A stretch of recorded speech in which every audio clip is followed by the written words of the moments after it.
With this dark light, I'm kind of channeling my inner Dakota Warren, you know, it's like, but the light fucking changes because this is the stupid UK weather. It's like cloud, sun, cloud, sun, cloud, sun. I'm like, please just pick one.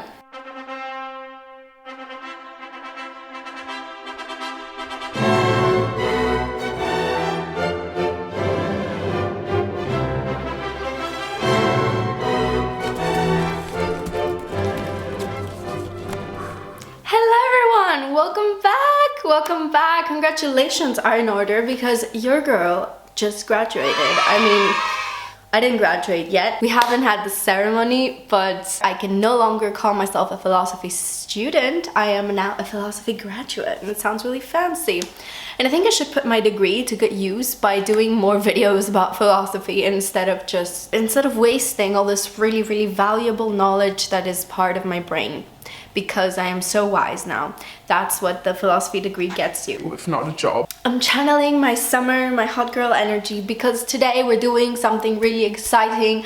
I will be recommending some feminist books. Now, considering I am using the feminist label and will be recommending feminist reading, I think it will be useful to start by defining feminism a bit. Just really quickly, feminism is the concept tied to the political and social movement of eliminating gendered oppression. I like the phrase gendered oppression because, first of all, it includes oppression against any gender, and also gendered oppression is a pretty general term. It doesn't blame anyone specific, and that's very accurate because there are many different factors that go into oppression and it isn't always intentional. Sometimes it is an individual oppressing another, sometimes it is systemic, and feminism includes so many different things that this, in my mind, it's a good definition anyway. You've probably noticed I haven't used the term intersectional feminism yet. This is really important because intersectionality it's a term that was coined by Kimberle Crenshaw. Different aspects of our identity affect our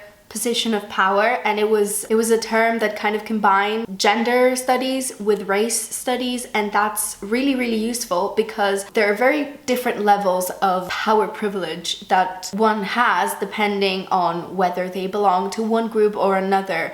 And intersectional feminism, which is the feminism we try to consider mainstream today, is supposed to take that into account. It's not supposed to be just feminism representing a certain group of people. And for that reason, I think it's really useful that we separate, for this video at least, it has nothing to do with official terminology, just for me it's useful in my head to separate feminism as a concept, as an idea, and feminist philosophy in general from specific feminist political movements or figures. Because if you go down that route, there's always going to be someone who will be left out of that definition and someone who will be offended by it, because by definition a political movement is dominated by some people and leaves other people out. It's a social force. It's not necessarily a perfect objective theoretical framework. Not that that thing exists, but anyway, feminism can be treated as an abstract, like, philosophical concept, but it is so tied to the reality because its whole point is equality. I hope this is not getting too messy. The reason I find it really important to set some things out is because I'm going to be recommending some books on where to start with feminism. And if one identifies feminism as a very specific thing, then I only recommend books I have read.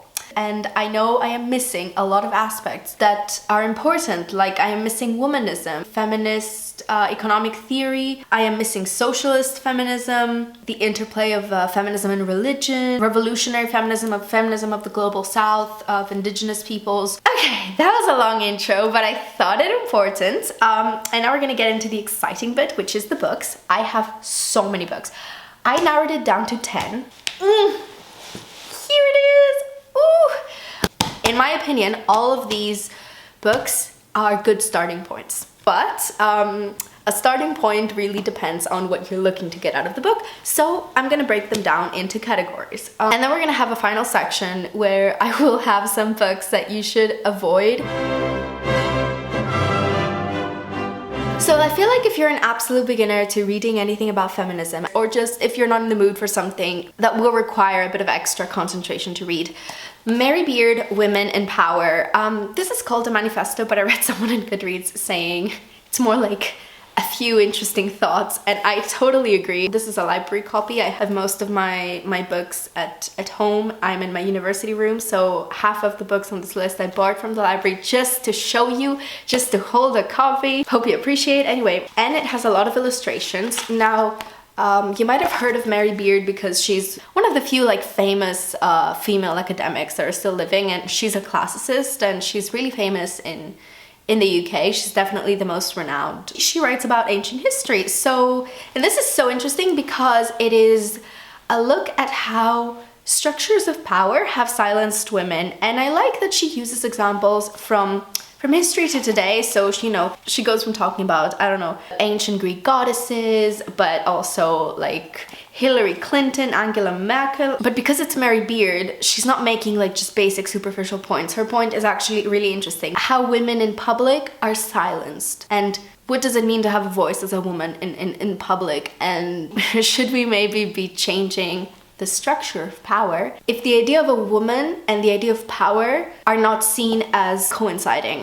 I read this ages ago, probably in 2017, 18, but actually now that I borrowed it from the library, I will read it again. We're sorry, the number you have dialed is not... Hi, it's me from the future. I literally sat and read this video right after filming. Very useful, I know, and I am changing my mind on my slightly condescending comments on its length. This is tiny, but oh my god, if you've ever felt silenced by a man in public, or, you know, not paid attention while you speak, or just in general you've noticed other women going through the "oh, she has an opinion" treatment, then you're gonna gobble this up. So yeah.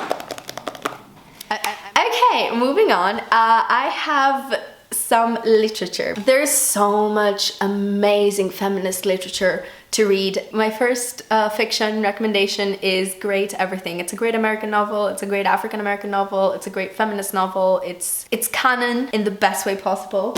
It is Their Eyes Were Watching God by Zora Neale Hurston. This is just a book that is as gorgeous as this cover. It's unreal that it was published in 1937. It's got everything. It's got a woman freeing herself from social constraints, suspense, love story. Just it is narrated by the protagonist Janie Crawford, who is a gorgeous black woman in the South in the early 20th century.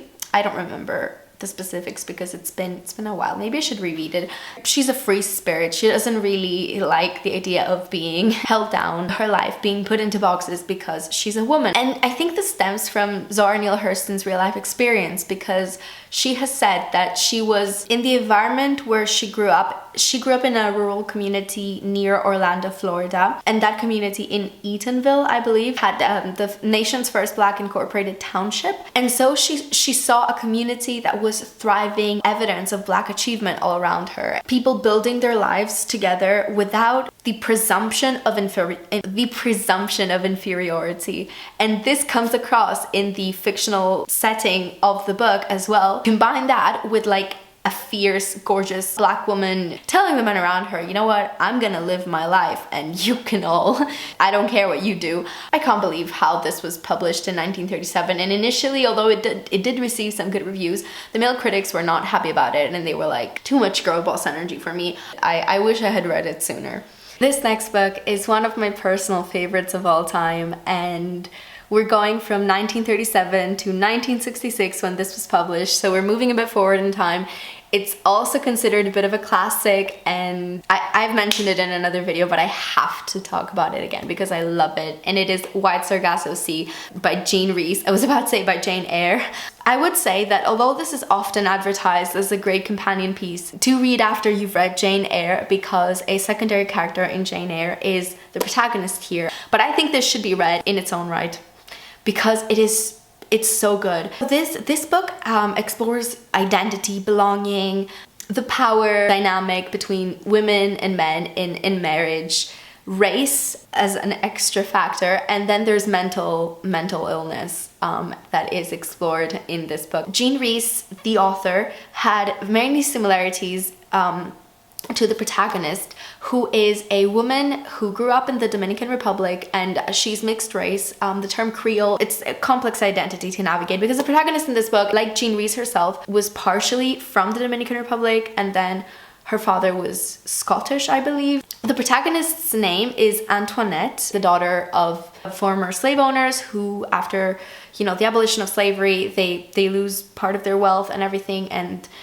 their position. She gets married to this English rich guy, and let's just say the guy is misusing the institution of marriage to be a dick. The reality of a woman being in a marriage where she's suffering mentally, and instead of being either assisted or just understood, she's being blamed for just existing. It's really, obviously, do look up trigger warnings for this, but it's just such an incredible story. I love it so much. After I read this, I decided I'm gonna read more. I'm a Jean Rees stan after reading this. Oh, it's so good.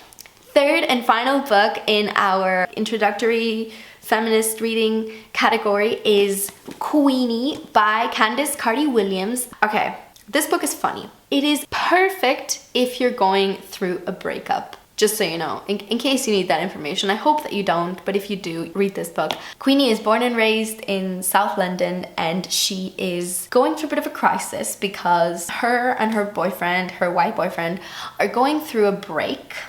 They're on a break, whatever that means. And she is also struggling a bit with who she is, what she's gonna do, and with her mental health. It's incredible how this book is like treating therapy as something helpful in a realistic way. I don't think I've ever read a book where therapy is introduced, and it's introduced so well. The struggle of reckoning with your past, with your traumas, but also the relief that offers. But it's also hilarious. Like, I stumbled on this by accident. I can't believe what I would have missed out on if I hadn't read it. And what I love is that Candice Carty-Williams literally said the main, like, men in this book have like 3-letter names or whatever because they're so unimportant. Because their stories just don't matter. And obviously this is about love and shitty relationships and race, because Queenie is a black woman living and working in London, a Londoner, but she faces racism on a daily basis. It's about family and what a struggle family can be in life. It's about mental health, understanding yourself.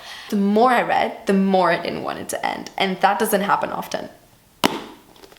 On every video I've seen where it's like where to start with feminist reading, everyone recommends A Room of One's Own by Virginia Woolf, which is supposed to be an essay, but it's like a long essay because it's like 100 and something pages of an essay. And again, this is a really old library edition. Actually, I have a really interesting story that will interest no one, but for me it's really interesting of how I lost my original copy and then bought a new one. You will be mouth agape, jaw drop, everything at how Virginia Woolf writes.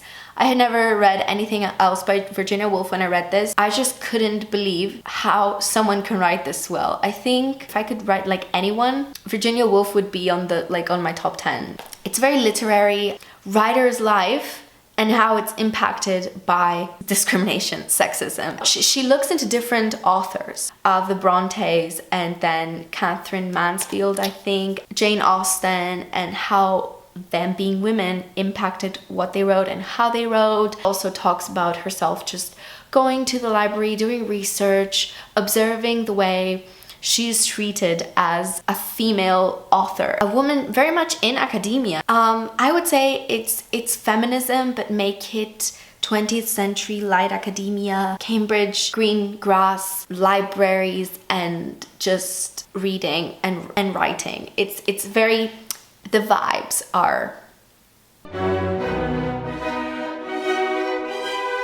I told myself I'm not going to recommend any heavy feminist theory or philosophy. First of all, because my reading background is not extensive on this. I have been reading a lot of white men, old European predominantly. My gender studies reading is really limited at this point. That will change now that I graduated, but just so you know. But I have 4 books for this intermediate level and I don't know where to start. They're all fabulous and glorious. Okay, So, Sister Outsider by Audre Lorde. Audre Lorde was, as she described herself as well, a black woman, lesbian, mother of 2 children, poet, cancer survivor, activist. I might be missing something, but the keyword here is poet. She writes like a poet would write prose. She didn't like to be identified as someone who writes theory, even though it cannot be disputed that this book contributed to feminist theory and pushed it much further. Intersectionality wasn't a mainstream term, but this is exactly what Lorde does. She has all of these different parts of her identity that coincide. How do we fit this in feminism? And the great thing about essays is that they can express complex, nuanced arguments, philosophical as well, but they don't have to overwhelm you, because you can read one essay, absorb it, and then move on to the next one. It doesn't have to be just a long argument. It's a series of arguments. And also with the way she writes, you're just going to be in love. The thing about Audre Lorde, and I kind of want to read to you. Some problems we share as women, some we do not. You fear your children will grow up to join the patriarchy and testify against you.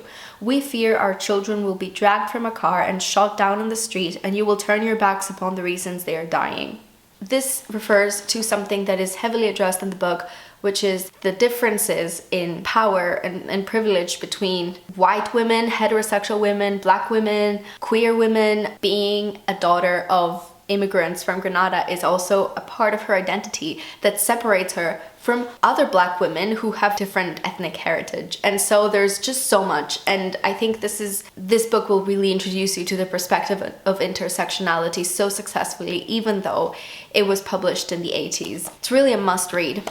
Okay, moving on to a book that is not strictly feminist. I read it in 2021 and I am so happy that I did. I found this book because of Bookstagram, and also it was featured in bookstores for a while. It was quite prominently, but I don't know if I would have picked that up in the ableist world that we live in, because I am not disabled at the moment. I say at the moment because disability is something that to some people happens at some point in their lives unexpectedly. Other people are born with certain disabilities. But this book is Disability Visibility by Alice Wong. It is another collection of essays, but edited by Alice Wong, but there's contributions from various different people, all kinds of just different backgrounds, experiences, different topics, and oh my god, it's so good.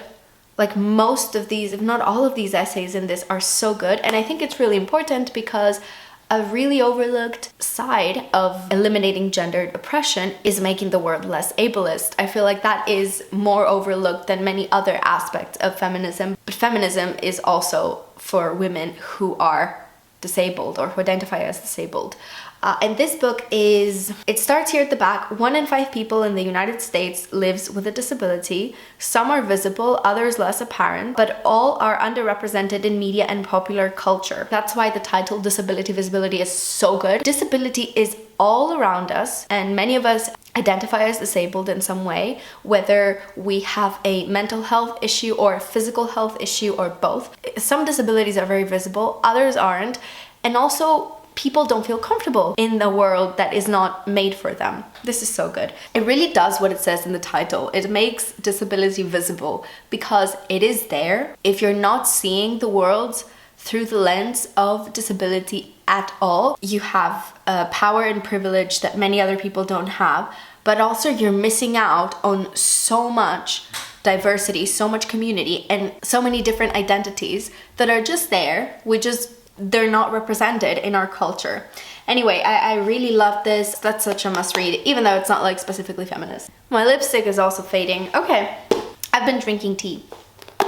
All About Love by Bell Hooks. The last few years it has been sold, and I kept seeing it in bookstores and I was like, why? What? I mean, it's great, but how come, But Bell Hooks has written many books. Some of them are probably even more relevant to this video because they are directly addressing feminism, whereas this is addressing the topic of love through a feminist perspective. It is specifically mostly talking about heterosexual love, if I remember correctly, which is an issue, but it is illuminating and mind-blowing. And I read this last year and I remember just like my head exploding. I'm really happy that I took my time to read it because the language is so accessible. It reads like a self-help book. You might mistakenly think, oh yeah, like this doesn't introduce any new concepts. This is not theory, but that's a lie. First of all, Bell Hooks is a legend. Bell Hooks is actually a pen name, and she was a leader in intersectional feminist thought. She looked at how the intersectionality of race, capitalism, and gender created systems of oppression and class domination. There's a lot more bell hooks to explore because she has books on this topic a lot more specifically, but this book is about the way we love each other and how it has to do with these systems of oppression, and specifically how this system traps both men and women. It is really illuminating, and she looks at it empathetically. She empathizes with men who grow up without learning to do the emotional labor that is required to have functioning relationships with women, especially heterosexual men and heterosexual women. They're raised respectively to adopt specific roles. The girl who becomes a woman is taught to learn to care, to take care of those around her, to understand their emotions, to be helpful, to be forgiving, to have space, emotional space in her heart. Men are taught to shun those emotions, oftentimes to never deal with them or to reject them. At the very minimum, not to work with others. Like they're taught that, you know, there will be someone who will help you take care of that. You don't have to deal with that on your own. How can this not lead to a society where relationships of love between heterosexual men and women are not like teeming with problems of miscommunication, of abuse, of trauma? For me, this was a book that blew my mind and completely illuminated certain areas in my head that until then I had not, like, they were a bit like gray and fuzzy, and it kind of like clarified everything. And I couldn't recommend this enough. If you have a heterosexual man in your life, your boyfriend, husband, brother, you could even try your dad, just shove this book in their faces after you've read it. Read it and then shove it in a man's face and tell them to read this. It's one of my favorite books ever, and it matches my dress.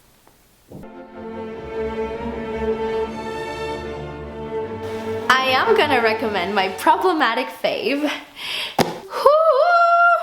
Simone de Beauvoir, who is the author of this big fat, and it's even fatter when you see the fucking font. So once upon a time, before quarantine, me and a group of friends were like, yeah, let's start a book club. It was my idea and it didn't work. And then me and my boyfriend at the time ended up being the only ones who read the book.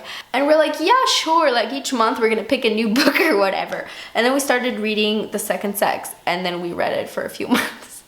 It took a while. Now, I just want to say a preface, and I feel like I've said this before in another video, but I think I've deleted that video now because it was really embarrassing. It was my first video. This book is really badly written, and it's not Simone's fault. It is the translation. This is the only English translation available that has the complete text. And I'm gonna break this down because it's important, so don't click away. You will want to know this because it is outrageous. So this book that I'm holding now, the vintage edition, this was published in 2010. The previous translation that was available until 2010, and mind you, this book was published in the 50s, the translation that was available from like 1950 something to 2010 missed 150 pages of this book. 150 pages were just because the translator, who was a very, very well-versed academic in like a very skilled philosopher, he was a zoologist. You heard that right. The guy who translated the most famous feminist text in Western philosophy was a zoologist. That guy was like, oh, these pages are not relevant. And he didn't get her permission. He didn't have her permission. Like, she disagreed with him. And if you're at all familiar with existentialist philosophy, you know it uses some like everyday words are actually philosophical terms. I don't have examples right now, but the zoologist didn't know that. You know, I know more than the fucking guy who translated this book. I could do a better job. With my terrible French, could do a better job than the fucking I'm not even gonna say his name because that would be making him more famous than he already is, and he doesn't deserve it. I'm gonna call him the zoologist. So when you read this edition, which is so boring, the writing is making you fall asleep. It's telling you stop reading. I don't think I've ever read a book that I have finished that is this long, where the language was just telling me, please put me down and don't read me anymore. I only persevered because I knew that Simone's brain is in here. But when you suffer through this, tell yourself that at least you're not reading the edition missing the 150 pages and mistranslating philosophical terms by the fucking zoologist. Okay, rant over. Hopefully one day we get a translation by a philosopher who can actually give us the tone and more engaging writing that Simone deserves, while also having a good philosophical. But because the people who translated this, also not philosophers, you would have thought that they would have learned their lesson, with the zoologist, but they didn't. Now about its content, I think the importance of it is not overstated. This is philosophy, but there is biology, there's anthropology, psychoanalysis. There is so much that goes into this web of arguments and thoughts that Simone created. I mean, it's huge, but rightfully so. And there are some outdated ideas. There are some ideas that are really subjective. She has been criticized for using fiction to make certain points. Like, she does refer to literature a lot, and sometimes, it's like literature is not real life, or also the fact that she uses her own subjective opinions to generalize. But overall, this has been because when I read this, it's one of the only times that I took detailed notes of a book that I read for pleasure for myself. I have a lot of notes on this, and actually really, really good ones, because I'm so smart. If you would like a video on this, I can try and do one. I think it would be a challenge, but it would be a lot more interesting than me trying to condense this book right now. But overall, this is one of the books that I am, if not the one that I'm most proud of reading and finishing, and that really, really did do what you would wanted to do, introduce you to a whole new framework of understanding. And actually, I made a mistake before when I said 1955, 1950 something. 1949 was when this was originally published, and some things, there's a chapter on abortion in here, and it's so relevant. Not relevant, it's modern.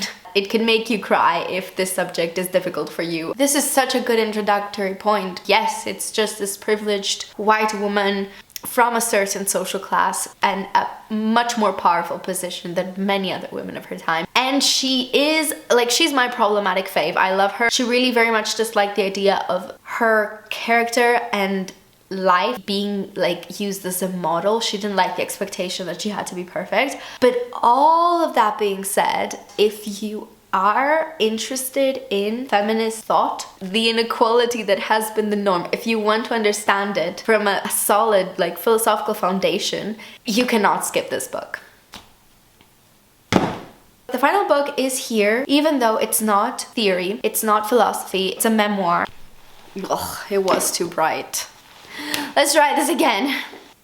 So it is Reading Lolita in Tehran by Azar Nafizi, and this book is one of my favorites also, and it's one of my favorites even though it was painstaking to get through it. I would say half of it is about, not half of it as in chronologically, but half of the material in the book is about the personal circumstances of the author, a professor of English who had lived in the US, studied in the US, went back to Iran, belongs to a really a privileged Iranian family, and academia is her life, and she's not married with children in the present as she writes the book, and she's thinking about whether she should leave Iran or not because the situation politically is getting worse. Actually, at the start of this video, I said that I have ignored the intersection of feminism and religion in this video, and I think it was a bit harsh on myself because this book is a lot about that topic. So the Iranian Revolution of 1979,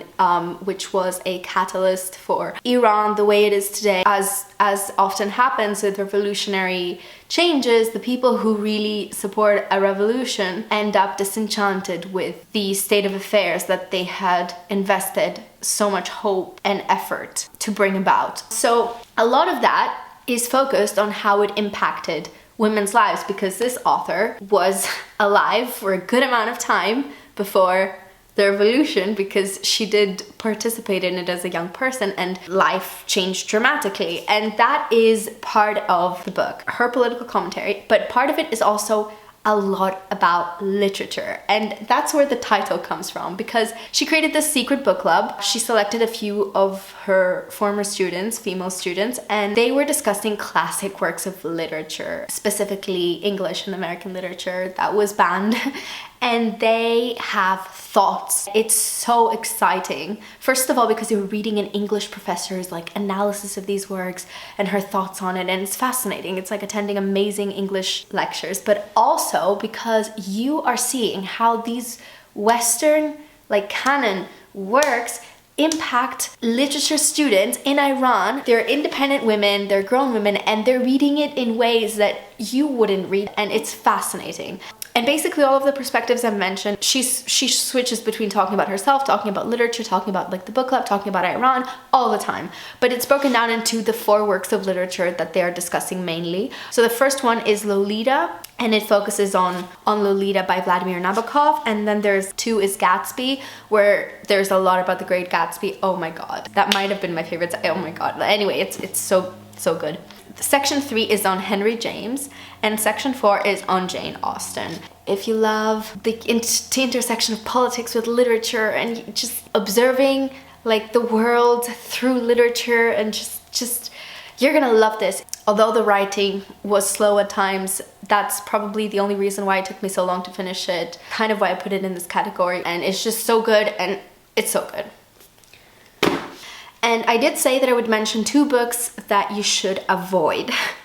And they were part of the reading that I did to get into feminism. And the first one, this is really embarrassing. The first one was Lean In by Sheryl Sandberg. I wouldn't take back reading Lean In because before I read Lean In, I was under the impression that men and women live in a society that treats them as complete equals. It was my first feminist read and I was young.